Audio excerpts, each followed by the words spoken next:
In case anyone's unaware, what's going on is November 6th to the 18th is something called COP27, a United Nations gathering for climate change.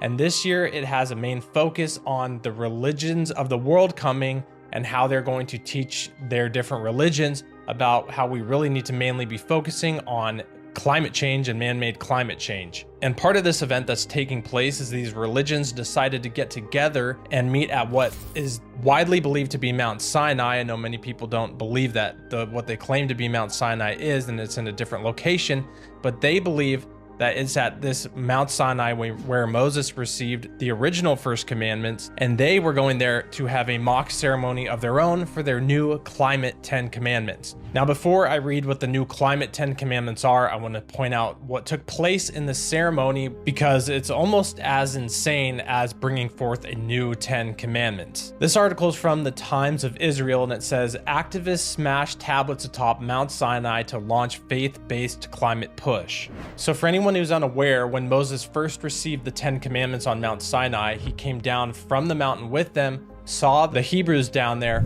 worshiping a golden calf that had been made in replace of God, and Moses was so upset that he threw down the 10 commandments and smashed them. So they did a mock ceremony of this, and within this article, it explains what was on the tablets, and it says one of the tablets was made by youth from the Israeli branch of Strike for Future, printed with the words broken promises in Hebrew. The other tablet was painted green to symbolize the green commandments. I mean, you can't make this stuff up. And it really almost seems as if it's like out with the old, in with the new.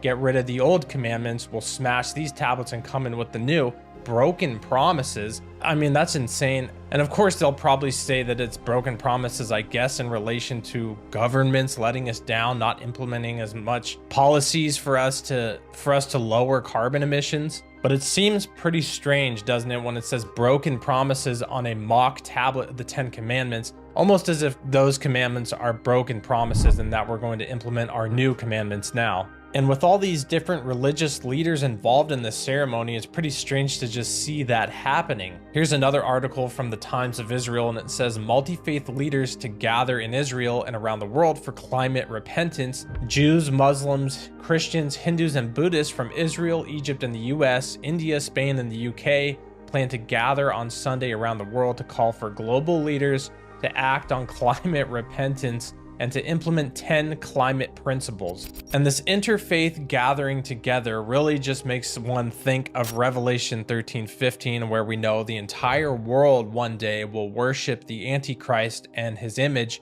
All religions, all peoples will come together, and we're starting to see this now, and the reason right now is for climate repentance. And with just the different wording that's being used, such as new climate, new commandments, green commandments, we need a new covenant, these are the types of words and the types of things being said, which really just points more to an interfaith gathering, really looking to set up the stage and to set up the groupings and the one world type of unity that is going to be needed for the Antichrist to be worshipped and followed. I've got two more pretty important things to point out here, and then I'll read what the new 10 commandment list is. And the first is a quote from that first article, and it says, "Today, as faiths put aside their differences in a common call for climate action, we work towards a new covenant for mankind in the name of the protection of our common home and for the betterment of our shared human future." And that's what somebody said on a video link from the COP27 conference. So again, these are the strange wordings that are being used: broken promises, new 10 commandments, new covenant. These are things to realize that they're using, because these are the types of things that are really just going to move the world again to the Revelation 13, one world control, one world religion. And we need to make sure that we're watching when these types of things are being set up. And this second to last paragraph in that first article is just crazy what it has to say. And this is what I mean when I say the Bible has a lot to say about all of this that's going on. That paragraph talks about how they actually couldn't meet at the Sinai location. Egypt wouldn't allow them. And so listen to what this has to say. Instead, the new Sinai Climate Partnership will be officially announced Sunday night from a ceremony on Parliament Hill, the highest point in London. Ceremonies are also planned for high points in Jerusalem, Salt Lake City, Ecuador, Australia, and India's Mount Abu, in Rajasthan, and in Calcutta, and at Mount St. Francis, a Catholic retreat center in Indiana.